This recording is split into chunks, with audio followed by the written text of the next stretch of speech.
ভজন আজি আমাৰ নৱাগত আদৰণি সভাৰ কাৰ্যসূচীৰ প্ৰথম কাৰ্যসূচী আছিল আমাৰ বিদ্যালয়ৰ পতাকা উত্তোলন। গতিকে এই পতাকা উত্তোলন কাৰ্যসূচীটি অৱশ্যে সময়মতে হোৱাত অলপ অসুবিধা হ'ল। ল'ৰা ছোৱালীখিনিৰ উপস্থিতি আমি কামনা কৰিছিলোঁ একেলগে, যাতে আমি একেলগে অনুষ্ঠানটো ৰূপায়ণ কৰিব পাৰোঁ। সেই হেতুকে আমাৰ কিছু অলপ পলম হ'ল, তাৰ বাবে আমি সকলোৰে ওচৰত ক্ষমা ভিক্ষা বিচাৰিছোঁ। আচ্ছা, আজি যিয়ে নহওক আমাৰ নৱাগত আদৰণি সভাৰ কাৰ্যসূচীৰ প্ৰথম যি হয়তো পতাকা উত্তোলন, এই পতাকা উত্তোলনৰ জৰিয়তে আমাৰ আজিৰ দিনটোৰ পাতনি মেলিব।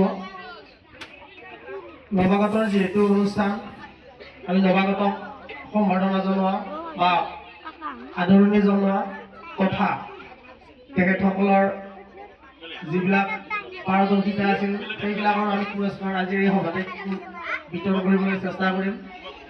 গতিকে মই সকলো ল'ৰা ছোৱালীক শান্তি শৃংখলা বজাই ৰাখি হাহাকাৰ পূৰণ যাতে কোনেও নকৰে, ঠেলা হেঁচা নকৰি ধুনীয়াকৈ আমাৰ সংৰক্ষিত আসনত বহি অনুষ্ঠানটি উপভোগ কৰিবৰ কাৰণে মই প্ৰথমতে সকলোকে বিনম্ৰ আহ্বান জনালোঁ।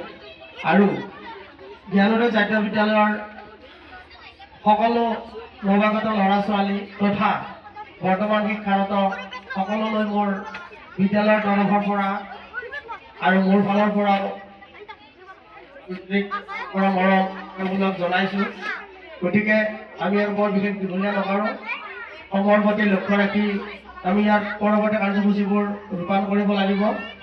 গতিকে সকলোকে মই কাৰ্যসূচীত সম্পূৰ্ণ সহযোগ কৰি যাতে আমি